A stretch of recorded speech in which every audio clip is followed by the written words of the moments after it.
Sí, pues muchas gracias, ministro, por recibirnos aquí y charlar con el Universal sobre temas que consideramos relevantes sobre el Poder Judicial. Y bueno, como sabe, Diana es la quien cubre ahí la fuente y la que sabe del tema. Pero sí me gustaría que empezara Diana. Realmente nos gustaría saber cómo fue que encontró el Poder Judicial de la Federación. Como lo dije desde antes de llegar a la presidencia de la Corte, yo percibía que el Poder Judicial requería una transformación, una renovación. Había distintas áreas en las cuales había que mejorar, y esta percepción se confirmó una vez que llegué a la Corte y al Consejo de la Judicatura y tuve la oportunidad de poderme empapar un poco más. Definitivamente encontré problemas de tipo administrativo. En el área jurisdiccional también pues una serie de complicaciones. Confirmé lo que yo ya pensaba y tenía conocimiento de que hay algunos sectores donde sin duda tenemos un problema de corrupción. Por otro lado, también me encontré por ejemplo, el Instituto de la Defensoría Pública completamente abandonado. Es un área a la que nunca se le había prestado atención. Me di cuenta y confirmé la necesidad de cambiar la manera como formamos y evaluamos a nuestros jueces y magistrados, y en fin, la necesidad de iniciar una renovación del Poder Judicial Federal, conservando y profundizando aquello que tenemos de bueno, que es la mayoría, pero también tocando áreas donde hemos fallado, donde no se ha hecho lo que se tenía que hacer y donde tenemos problemas. ¿En qué sectores dice que encontraron estos problemas de corrupción?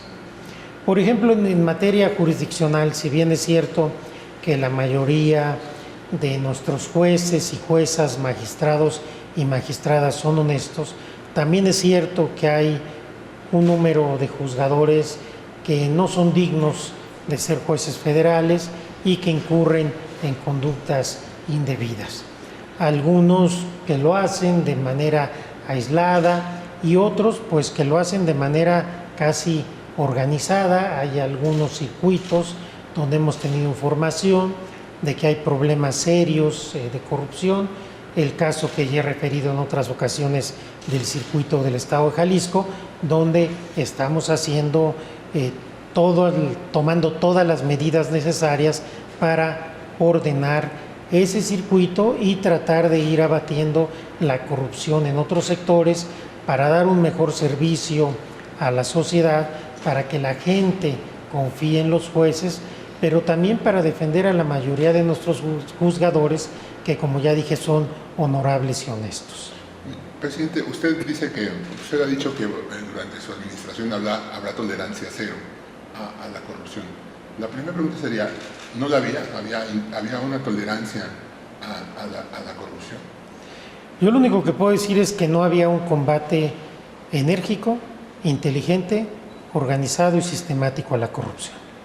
¿Usted diría que no se actuó a tiempo o no se actuó bien contra la corrupción? ¿Por qué? ¿Porque hubo omisiones o porque hubo complicidades?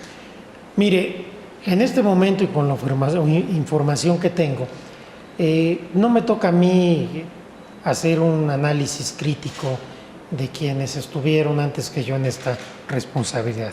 Lo que me toca a mí es hacer un análisis de cómo están las cosas y tomar las medidas para que mejoren. Mi mirada está puesta en el futuro y no en el pasado. La presidencia de la Corte en tiempo es muy breve, el reto es enorme y yo prefiero dedicarme a construir, a mejorar aquello que no funciona, más que en distraerme en lo que se hizo o no se hizo en el pasado reciente. Usted ha dicho, perdón, que no es generalizada la corrupción. No es generalizada, pero sí ¿qué existe. tan preocupante es? Toda corrupción es preocupante, aunque no sea generalizada. Y es preocupante sobre todo porque tenemos ciertos sectores donde territorialmente está muy acentuada en ciertos lugares. Entonces, claro que la corrupción, tratándose de juzgadores, siempre es preocupante. No es alarmante, no es generalizada, pero si no tomamos las medidas que se tienen que tomar, no solamente la corrupción no va a desaparecer, sino puede seguirse expandiendo y profundizándose. Ya estamos tomando medidas, ya hemos hecho, por ejemplo, en el circuito de Jalisco cambios muy importantes y muy trascendentes.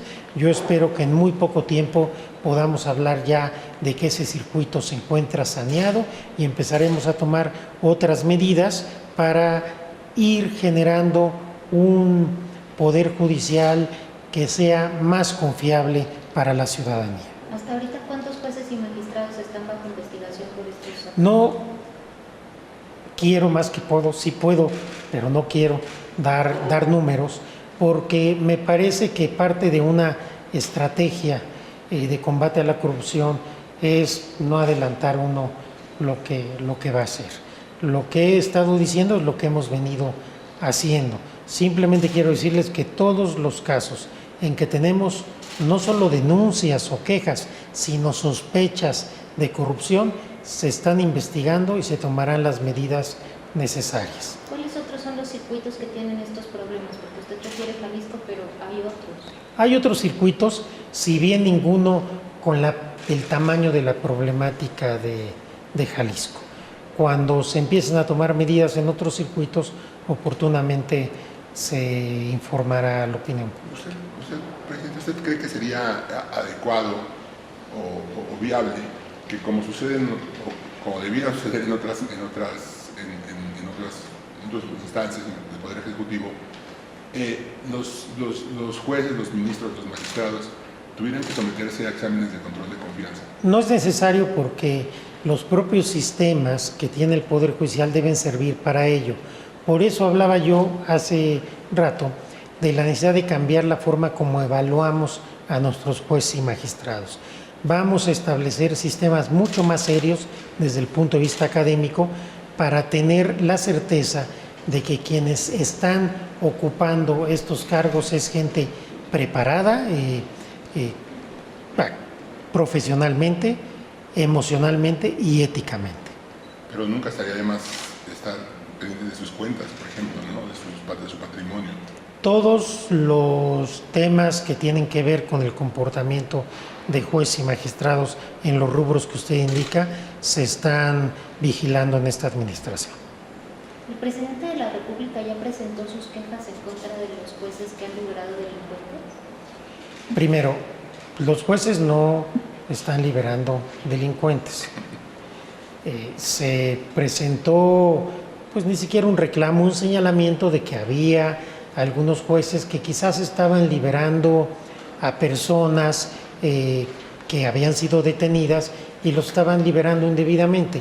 Los casos que se nos han puesto de nuestro conocimiento se han analizado y hasta este momento, en todos los casos que han sido puestos en nuestro conocimiento, le puedo decir que los jueces federales actuaron conforme a derecho y así ha sido reconocido por todos. Usted hablaba también de cómo encontró al Poder Judicial en la parte administrativa. Hemos visto que usted también tiene un compromiso con el tema de la austeridad en la Corte y en el Poder en general. Y nos ha dicho ahora que no quiere ver al pasado. Pero ¿no le parece que era un Poder Judicial bastante poco apegado a los criterios de austeridad? Sí, sin duda. Quiero decirles que la primera vez que yo hablé de que requeríamos una Corte más austera fue hace 9 años y medio, en el Senado de la República, siendo yo candidato a ministro. Es decir, es un tema que a mí me ha preocupado y ocupado desde hace tiempo. Creo que el Poder Judicial durante muchos años no fue un poder que se caracterizara por su austeridad. Me parece que no se hacía un uso inteligente y eficiente del gasto público y hemos estado haciendo un esfuerzo en esta administración de generar un Poder Judicial mucho más austero. Tenemos recursos limitados, el presupuesto fue reducido de manera importante, pero con los recursos que tenemos estamos trabajando, estamos haciendo más con menos, y ese es un compromiso personal, una convicción. Creo que sí requerimos un poder judicial más austero, y ya lo estamos logrando. Estamos generando ahorros, economías en áreas que no son indispensables, cambiando una serie de procesos para ser mucho más eficientes.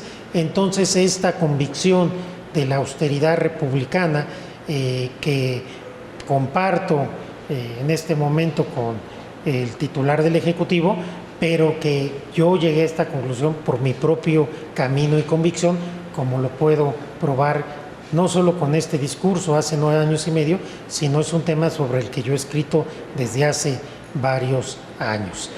Creo que es necesario que hagamos un gasto más eficiente, que entendamos que son recursos públicos y que los aprovechemos de mejor manera sin perjudicar las áreas jurisdiccionales. A los jueces, a los magistrados para su trabajo, es necesario que tengan todos los elementos materiales para que puedan prestar esta función pública, que es esencial y una de las más importantes que puede prestar cualquier Estado, y por supuesto el Estado mexicano.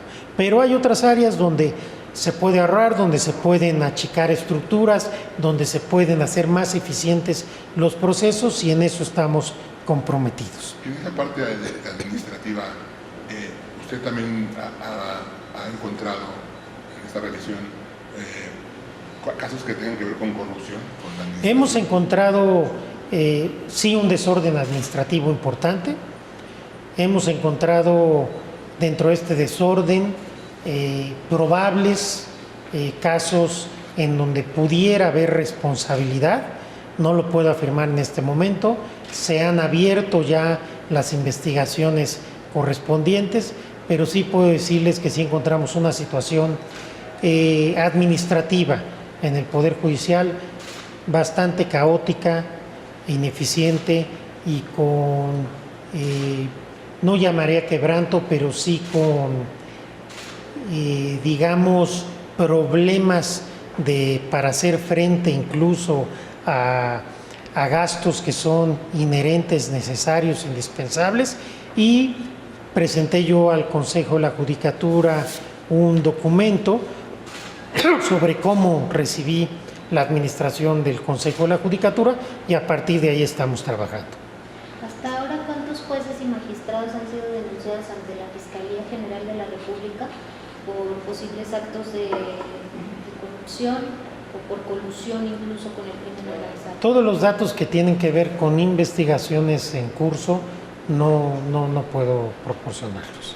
¿Pero qué conductas entonces han detectado de todos estos comportamientos? Hemos detectado conductas de todo tipo.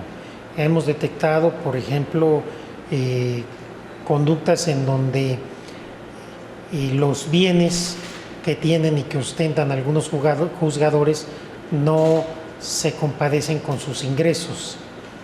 Hemos también detectado modos de vida de ciertos juzgadores que tampoco son acordes a sus ingresos. Hemos detectado en algunos casos probables colusiones con despachos de abogados o grupos de abogados con algunos grupos de jueces o magistrados para favorecer ciertos casos, ciertos clientes, etcétera. Es decir, las conductas han sido muy variadas. Las estamos investigando, las estamos detectando y estamos tomando las medidas necesarias. Claro, los procesos llevan su tiempo. No podemos nosotros de un día para otro simplemente con sospechas destituir, pero sí estamos tomando las medidas necesarias cuando es necesaria una suspensión, cuando es necesario alguna modificación en la estructura de los circuitos, etcétera, tratando de atemperar los efectos de fenómenos de corrupción mientras se llevan a cabo las investigaciones. Volviendo un poco a Jalisco, entonces ahí, ¿qué es lo que han detectado? O sea, nos habla usted de un caso grave, pues, de corrupción, pero ¿qué han detectado? ¿Hay narco infiltrado en los en particular en el circuito Jalisco sí tenemos sospechas, información de que pudiera haber pues una intervención del crimen organizado con algún sector de juzgadores.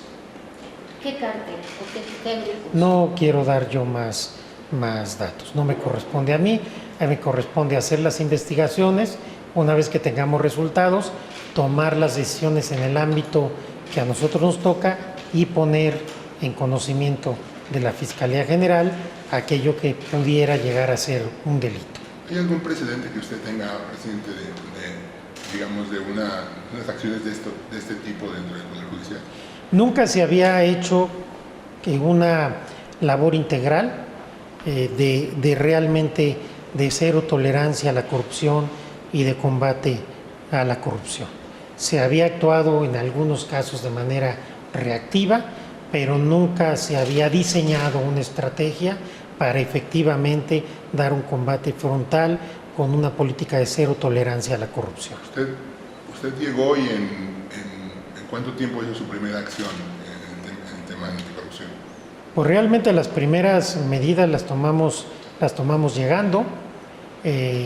Se destituyó a 2 magistrados, se destituyó a un juez, se iniciaron investigaciones. Hay algunas investigaciones que tienen años, tienen 5, 6, 7 años, 4 años, 3 años y no han avanzado absolutamente nada. Estamos agilizando todo lo que había trazado y estamos iniciando las nuevas investigaciones con lo que nos hemos encontrado ahora que llegamos. Entonces eso nos indica, bueno, que tiene buena usted voluntad de hacerlo, pero que también no era tan difícil de verlo, ¿no? O sea, como que estaba a flor de piel. Yo siempre dije que sí había un problema de corrupción en el Poder Judicial. Esto molestó a mucha gente, pero se tenía que decir, se tenía que ser autocrítico, se tenía que reconocer. Creo que en beneficio de la ciudadanía y de la inmensa mayoría de los jueces y magistrados honorables, era importante decir que hay algunos que no son honorables, que hay algunos que no son honestos, que hay algunos que no merecen formar parte del Poder Judicial Federal y que a ellos hay que combatirlos respetando la Constitución, el debido proceso, su derecho de defensa, pero no podemos seguir en una simulación, no podemos seguir en un Poder Judicial en el que pasan cosas y parece que no pasa nada. Requerimos necesariamente asumir un compromiso no retórico, no en el discurso, sino en actuación, que se traduzca en hechos, porque también se manda un mensaje a los buenos jueces que van a contar con toda la protección del Consejo de la Judicatura y se manda un mensaje a los malos servidores públicos que ya no habrá tolerancia a la corrupción, que aquella corrupción que sea descubierta, que sea denunciada o que tengamos información que puede haberla, será investigada.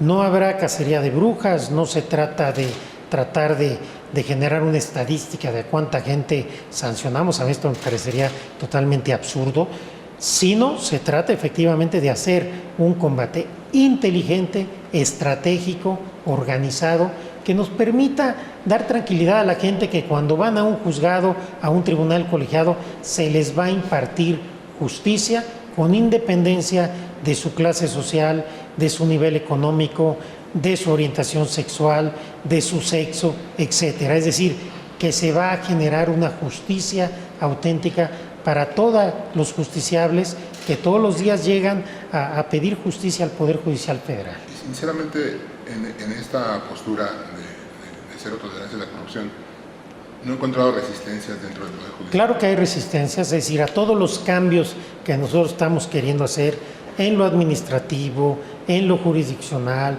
en el combate a la corrupción, claro que hay resistencias. Pero al presidente de la Corte, no sé, las resistencias, digamos, todas podrían ser dentro del Poder Judicial, pues de menor rango. Hay resistencias dentro del Poder Judicial, hay resistencias fuera del Poder Judicial y sí, hay grupos dentro del Poder Judicial que obviamente ven amenazados sus intereses y que tratan de poner todos los obstáculos necesarios para que esta agenda de renovación, de transformación del Poder Judicial no avance y fracase. ¿Y qué tanto poder tienen esos grupos dentro del Poder Judicial? Son grupos que sin duda son importantes, pero no tendrán suficiente poder para obstaculizar en definitiva el empuje que tenemos, la decisión que tenemos, porque nos asiste la razón, sabemos lo que tenemos que hacer y sabemos cómo lo tenemos que hacer y lo haremos. ¿Tan poderosos como otros ministros? No quiero entrar en detalles, pero lo que tenemos que hacer lo haremos por más que haya resistencias y por más fuertes que sean quienes se oponen al cambio. Ministro, ¿en el Poder Judicial de la Federación hay narcojueces? No, yo no llamaría narcojueces. Hay algunos casos en donde el crimen organizado llega a infiltrarse. También hay que tomar en cuenta otra cosa. Hay muchos jueces y magistrados federales que arriesgan todos los días su vida. Y hoy estamos en este esquema de plata o plomo. Entonces, también hay que entender estos jueces que arriesgan la vida, que debemos como Estado mexicano tener el compromiso de protegerlos, de cuidarlos, de brindarles seguridad, porque pocas veces se habla de ellos. Se habla de los jueces que se corrompen, pero no se habla de los jueces que no solo no se corrompen, sino que resisten arriesgando su vida, arriesgando su integridad física a estos grupos. Entonces, creo que esos jueces verdaderamente merecen un reconocimiento de la sociedad y protección del Estado mexicano. Este es otro de los aspectos que ocupan mucho de mi tiempo y de mi atención. Todo este grupo de jueces que verdaderamente son mexicanos y mexicanas ejemplares. ¿Se acercan a usted a pedirles ayuda o...? Cuando tenemos conocimiento de que hay riesgo, se les brinda protección de inmediato. Regresando un poco al tema de la Corte, ¿cómo encontró el máximo tribunal? La verdad, comparado con el Consejo de la Judicatura, la Corte es un órgano colegiado que trabaja bastante bien. También tenemos nuestros problemas, también estamos en este ejercicio de austeridad, pero digamos la Corte es otra cosa. Creo que el Pleno está trabajando muy bien, estamos trabajando con independencia, con autonomía, cada ministro se posiciona en los asuntos conforme a su criterio. Yo creo que la Corte va muy bien y en lo administrativo estamos haciendo los ajustes que se tienen que hacer para que tengamos una Corte más austera y más eficiente. Pero digamos, en lo jurisdiccional, en el trabajo del Pleno, de la Corte y de las salas, creo que se sigue haciendo un trabajo muy destacado y muy plausible. Usted menciona independencia y autonomía. La pregunta era que si usted advierte en este movimiento alguna amenaza a la independencia o a la... No hay ninguna amenaza a la independencia ni la autonomía. Estos 5 meses que yo llevo al frente de la Suprema Corte, puedo decirles que no ha habido ninguna presión, ninguna insinuación, ninguna amenaza que ponga en riesgo la independencia y la autonomía ni de la Suprema Corte ni del Poder Judicial Federal. Dice usted que no ha habido ninguna presión en contra del Poder Judicial, pero pareciera todo lo contrario. Hay un escrutinio cada vez más fuerte en contra de los juzgadores, en contra de los ministros. Se habla de que ustedes ganan cantidades exorbitantes mensualmente. ¿Qué mensaje entonces tiene el presidente de la Corte para los integrantes del Poder Judicial? Ese es otro tema. Una cosa son las presiones que yo entendí como que pudiera haber de otros poderes, y otra cosa es, sin duda, este escrutinio de la sociedad, esta crítica muchas veces descarnada de la gente hacia los jueces, que sin duda, por eso yo dije desde hace tiempo que teníamos que ser autocríticos, que tenemos que escuchar el mandato de las urnas. Es una realidad que las instituciones atravesaron y atraviesan por una crisis de credibilidad. Por eso yo dije que la Corte, el Poder Judicial, tenemos que ser un poder más cercano a la gente, que comunique mejor, que tenga mayor sensibilidad social y humana. que le haga sentir a la gente que está de su lado, que le haga conocer a la gente cómo lo que hacemos los jueces todos los días sí influye en su vida, cómo el que la Corte defienda sus derechos, aunque no lo conozcan de manera directa, sí les hace diferencia cuando tienen un problema. Ese es uno de los retos. Creo que en estos primeros 5 meses hemos avanzado, hemos cambiado la política de comunicación social, hacemos un uso creo que más cercano, inteligente y eficaz de las redes sociales, de los medios de comunicación. Hemos cambiado nuestros spots de los tiempos oficiales, hemos cambiado la forma como comunicamos en las redes. Bueno, es la primera vez que un presidente de la Corte da entrevistas, tiene Twitter, da mensajes a través de Twitter y trata de estar más cerca de la gente. Eso es lo que creo que tenemos que hacer con la gente, acercarnos, comunicar, platicar con ellos.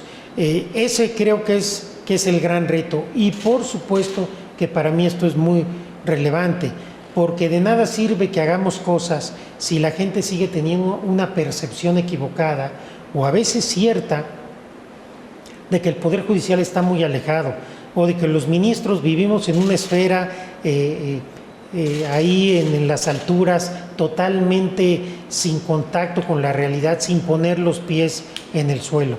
Creo que el gran reto es ese, acercarnos a la gente. Yo he tratado, desde que soy ministro, de ser un ministro cercano a la gente, de comunicar con un lenguaje sencillo, de estar cerca de grupos sociales, de organizaciones que defienden derechos humanos de distinto tipo, y sobre todo de tener el pulso de lo que la gente piensa.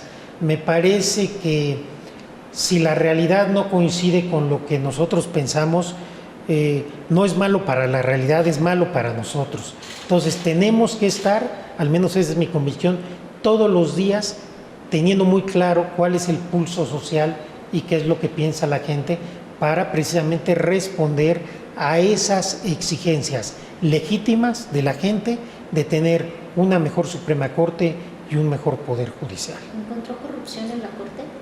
No, en la Corte no tenemos un problema de corrupción. ¿Ni de delincuencia organizada? No, en lo más bien. Y precisamente ese tema de la corrupción también es un tema que sirve para que la gente vea a un Poder Judicial más, con más confianza. Sí, por supuesto, a ver, porque la gente sabe o tiene la percepción de que hay corrupción, porque le ha tocado lidiar con ella, porque se platica, etcétera. Nosotros tenemos 2 caminos: negar que la hay, que creo que la experiencia demuestra que no sirvió para nada, o aceptar que la hay y decirle a la sociedad: sí, estoy consciente que tenemos ese problema y lo estamos combatiendo, estamos trabajando para superarlo, estamos trabajando para generar un mejor Poder Judicial. Y también decirle a la gente: estos no son todos, ni son la mayoría, son una minoría, pero no porque sea una minoría nos dejan de preocupar en cuanto al desprestigio que generan al Poder Judicial en general, y además el daño que causan en la justicia de personas de carne y hueso que caen en esos tribunales o en esos juzgados que no son honorables. Hablaba al inicio de la transformación que hubo en el Instituto de la Defensoría Pública. ¿Encontró también ahí problemas? Encontramos muchos problemas. Tradicionalmente los defensores públicos, como no son jueces, no habían recibido atención. Y son muy importantes porque ellos son los que defienden a la gente más pobre, a la gente más humilde, a la que no tiene nadie que la defienda. E iniciamos una gran transformación acercando a los defensores a la gente. Por ejemplo, cuando nosotros llegamos, se hacían, para ir a firmar un documento en el instituto, 5 o 6 horas tenía que formarse la gente. Cambiamos algo tan sencillo como un sistema de citas y hoy tienen que esperar 10 minutos. Los defensores, la gente que estaba privada de su libertad, no podía comunicarse con sus defensores porque los defensores no tenían una extensión telefónica. Entonces les hablaban, en lo que lo localizaban, llegaban, se había acabado el tiempo de la llamada. Hoy todos tienen una extensión telefónica. Y logramos un convenio con gran parte de los reclusorios federales para que haya una línea directa al Instituto de la Defensoría. ¿Esto qué produce? En algunos reclusorios la gente solo tiene una llamada. Entonces tenían que decidir si llamaban a su familia o llamaban a su defensor. Con esta línea directa hemos logrado que se permita una llamada a su familia y que la otra, y que tengan una llamada adicional a su defensor con una línea directa para que no se pueda desviar. Sacamos un teléfono que se llama Defensatel, en donde ustedes pueden marcar y le pueden asignar un defensor de oficio para que vaya de inmediato a donde ustedes se encuentran, le pueden dar datos de su expediente, pueden comunicarlo con su defensor, etcétera. Y estamos cambiando la formación también de los defensores públicos.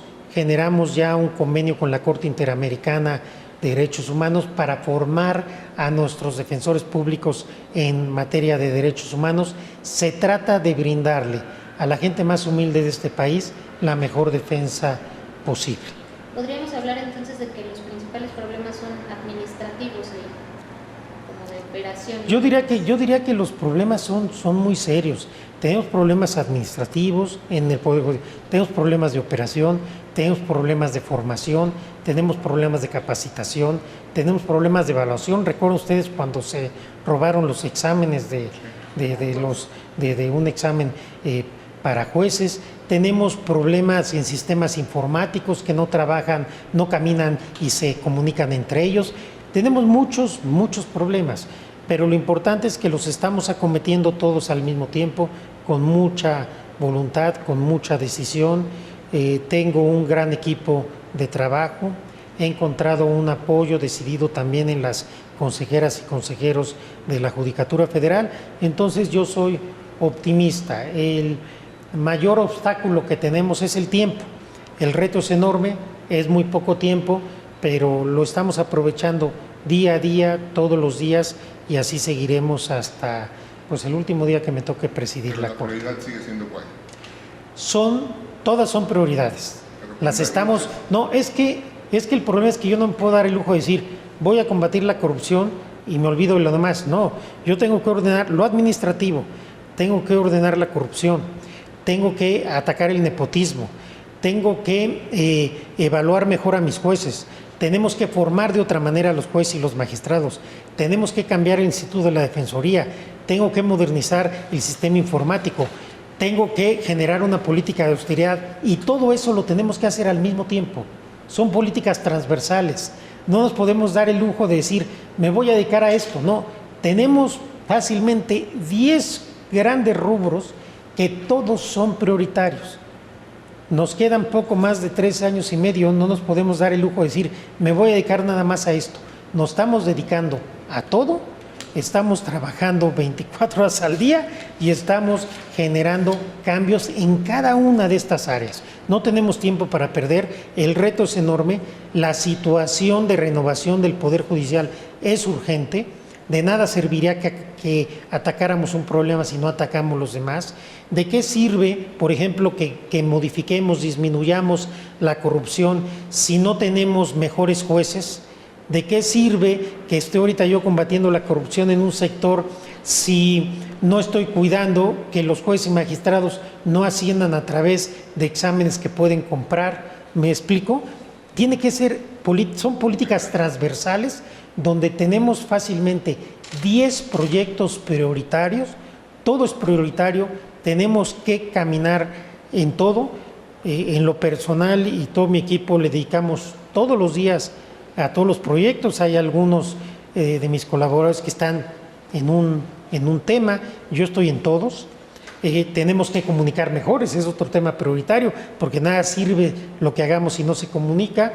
Yo personalmente participo en la política de comunicación social, me involucro, me interesa, se me hace que es prioritario y sí, le puedo decir, yo no tengo un proyecto o un tema que sea prioritario. Tengo fácilmente 10 proyectos que son prioritarios en el Poder Judicial, que son prioritarios en esta administración, con los que me comprometí antes de llegar, y espero que en todos podamos avanzar, si no lograr el objetivo definitivo, porque no es imposible en 4 años, sí dejar encaminadas las cosas para que si el que sigue tiene una mentalidad similar, pues pueda continuar con este proyecto transformador. Ante este escenario, si el Poder Judicial de la Federación fuera un paciente, ¿cuál sería su diagnóstico?